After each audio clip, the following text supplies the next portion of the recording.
సరస్వతి అమ్మవారు కంటే ముందుగా మనకి ఇక్కడ గణపతి వారు ఉన్నారు చూడండి. శ్వేత గణపతి ఈయన. సరస్వతి అమ్మవారి లాగానే పాలరాతితో ఈయన్ని చేయడం జరిగింది. ఈ దేవాలయంకి వచ్చే భక్తుల్ని ముందుగా ఆయన అనుగ్రహిస్తారు.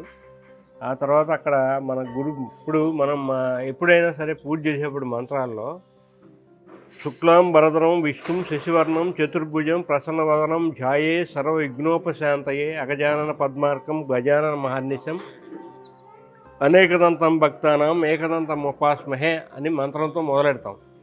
దాని తర్వాత గురు బ్రహ్మ గురు విష్ణు గురుదేవో మహేశ్వర గురు సాక్షాత్ పరబ్రహ్మ తస్మై శ్రీ గురవే నమః అనే మంత్రంతో మొదలెడతాం. ఈ గురువు అంటే మొట్టమొదటిగా ఆయన ఆది గురువు వ్యాస భగవానుల వారు. అలాగే అది కూడా మన పాలరాతితో విగ్రహం పెట్టడం జరిగింది అక్కడ. వీరిద్దరి అయిపోయిన తర్వాతనే మన సరస్వతి అమ్మవారు. సరస్వతి నమస్తుభ్యం వరదే కామరూపిణి విద్యారంభం కరిష్యామి. మనకి జ్ఞానాన్ని ప్రసాదించే అమ్మవారు, చదువుని ప్రసాదించే అమ్మవారు, శక్తిని ప్రసాదించే అమ్మవారు, అలాగే విజయాలను ప్రసాదించే అమ్మవారుగా ఈవిడ ప్రసిద్ధి చెందారు. అలాగే ఇప్పుడు ఈ దేవాలయ ప్రాంగణంలో ప్రతి పిల్లర్, ప్రతి స్తంభం చూడండి, ప్రతి స్తంభం ఆధ్యాత్మికతగా ఉంటుంది. ఏది ముట్టుకున్నా కానీ మనకి మంచి వైబ్రేషన్ వస్తుంది అనమాట. ఆ అమ్మవారిని సాక్షాత్తు ముట్టుకున్నట్టే ఈ ప్రతి స్తంభాన్ని ముట్టుకుంటే మనకు అంత మంచి వైబ్రేషన్ వస్తుంది. ఇప్పుడు ఇక్కడ చూడండి, మన ప్రధాన స్తంభాలకి మన వీణలు పెట్టడం జరిగింది ఈ రెండు వైపులా. తర్వాత వెనక వైపు కూడా ఉన్నాయి.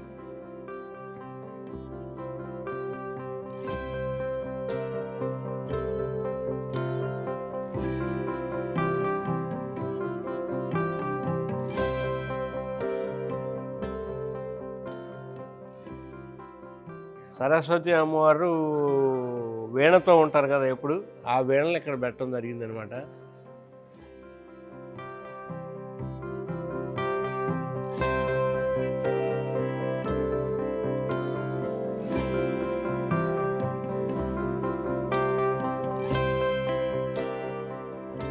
అలాగే మన ఇక్కడ ఈ దేవాలయం యొక్క క్షేత్రపాలన మనకి కనకదుర్గ అమ్మవారు చూస్తున్నారు. ఓం దుమ్ దుర్గాయ నమ దుర్గతి హరాయ నమ. మనకి రాజరాజేశ్వరి అమ్మవారి యొక్క విశిష్టత ఏమిటంటే, మన గోపాలం గారి కళలోకి వచ్చి ముందు అమ్మవారు ఒక దేవతా స్వరూపం, ఆ దేవత ఈ దేవత అని కాకుండా ఒక దేవతా స్వరూపంలో అమ్మవారు వచ్చి నాకు ఇలా దేవాలయం కట్టాలని, నీ చేతులతో నిర్మాణం జరగాలని కోరుకుంటున్నానని చెప్పి ఆయనకి సంకల్పం చెప్పడం జరిగిందనమాట గోపాలం గారికి. ఆయన మామూలుగా ఏ దేవత మనకి కనిపించలేదు కాబట్టి ఆదిశక్తి అయినటువంటి రాజరాజేశ్వరి అమ్మవారిని మొట్టమొదటిసారిగా మనకి దేవాలయంలో ముందుగా ప్రతిష్ఠించినటువంటి రాజరాజేశ్వరి అమ్మవారు అనమాట. ఈ విగ్రహ ప్రతిష్ఠ జరిగిన తర్వాత మరలా రెండవసారి ఏకంగా సాక్షాత్ సరస్వతి అమ్మవారి చేతిలో వీణ, పుస్తకం, జపమాల, చక్కగా హంసవాహనంపై కూర్చున్నటువంటి సరస్వతి దేవతయే ఆయన కళలోకి వచ్చి సాక్షాత్తుగా కనిపించి నాకు ఇట్లా సరస్వతి దేవాలయం కట్టాలని చెప్పింది. అప్పుడు ఆయన మనకి ఈ దేవాలయం కట్టడం ఎట్లా కట్టారంటే, సాధారణంగా భారతదేశంలో ఉన్నటువంటి ఇదిగా కాదనమాట. అమెరికా నుంచి కూడా మనకి ఫండ్స్ వచ్చినాయి కట్టాలని చెప్పి. ఎందుకంటే ఇక్కడికి వచ్చినటువంటి ప్రతి ఒక్కరు కూడా, ఇక్కడ అక్షరాభ్యాసం చేసుకునే ప్రతి ఒక్కరు కూడా సాధారణంగా అమెరికా వెళ్ళిన వాళ్ళే.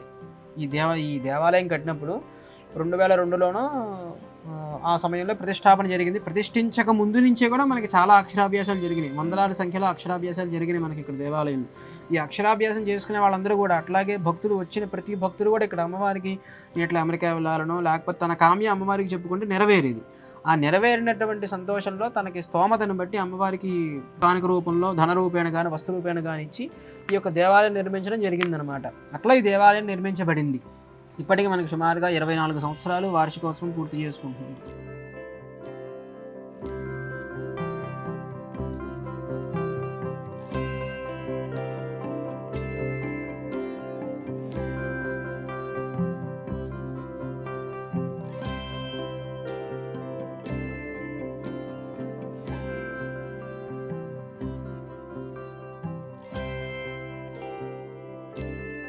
11/8/1998 సంవత్సరంలో శంకుస్థాపన ఉదయం 7:53 ఆ ముహూర్త సమయానికి మన సరస్వతి దేవాలయ శంకుస్థాపన కార్యక్రమం జరిగింది.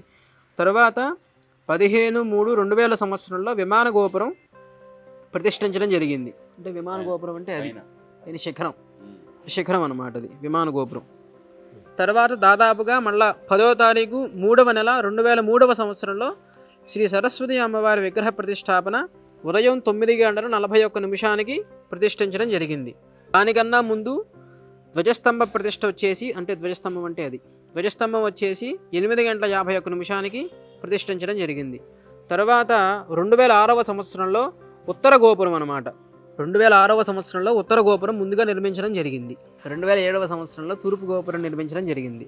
2008 సంవత్సరంలో దక్షిణ గోపురం నిర్మించడం జరిగింది. తర్వాత 2009 సంవత్సరంలో పశ్చిమ గోపురం నిర్మించడం జరిగింది. ఎదురుగా ఉన్నటువంటి మండపం వచ్చేసి 15/2/2007 సంవత్సరంలో ఎదురుగా మండపం నిర్మించడం జరిగింది.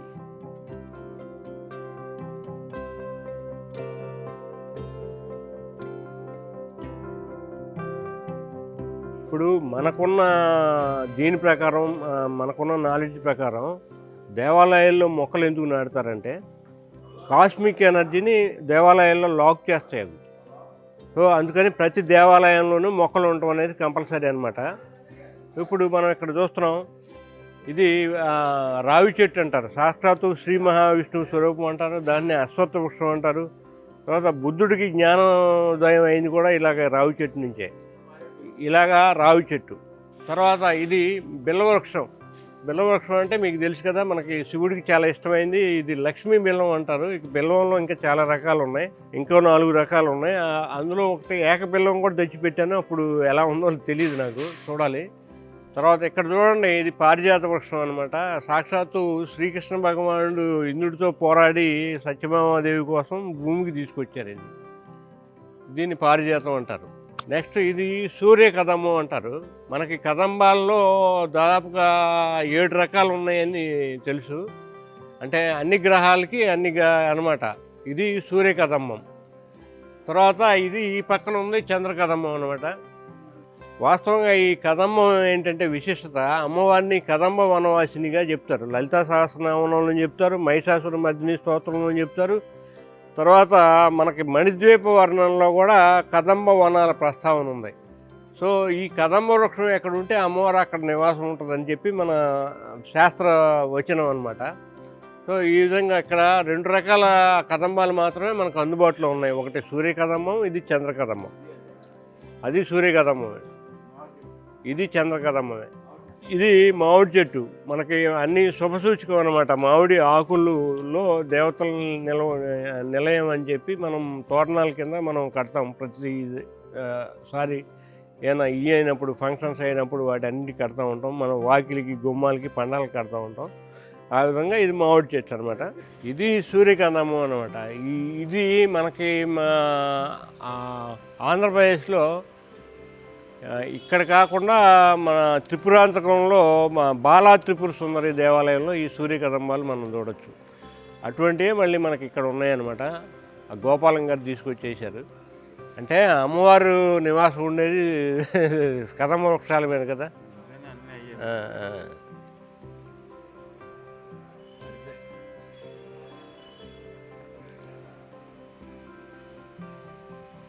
అలాగే ఇది మర్రి చెట్టు అనమాట.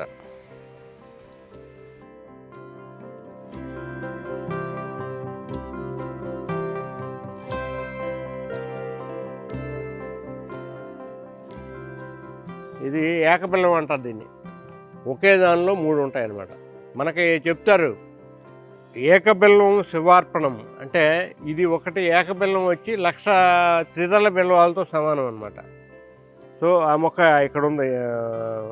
నేను ఉందో లేదో అనుకున్నాను కానీ బట్ ఇక్కడ ఇట్స్ లైవ్ అనమాట అది. తర్వాత ఇది దేవకాంచన అంటారు దీన్ని.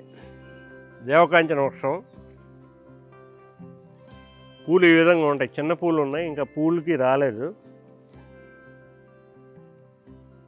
దేవతలు దేవుళ్ళని పూజించడానికి వాడే పూలు ఇవి దేవకాంచన.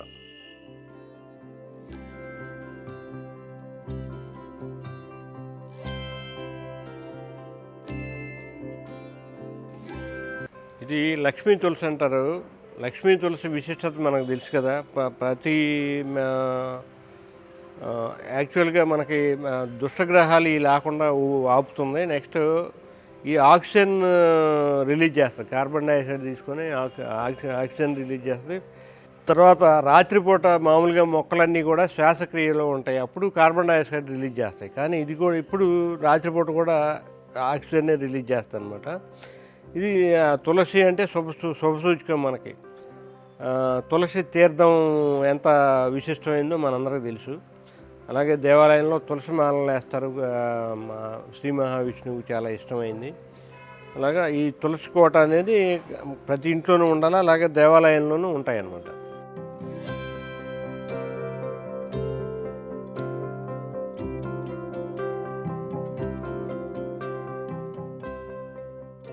ఇక్కడ చూడండి, మారేడు ఆకు ఎంత విశిష్టమో మారేడు పండు కూడా అలాగే. మారేడు పండుని మనకి చండీ హోమంలో నైవేద్యం కింద వాడతారు. అదే కాకుండా అందులో మెడికల్ వాల్యూస్ ఎలా ఉంటాయంటే షుగర్ని బాగా నియంత్రిస్తుంది అది మారేడు పండు.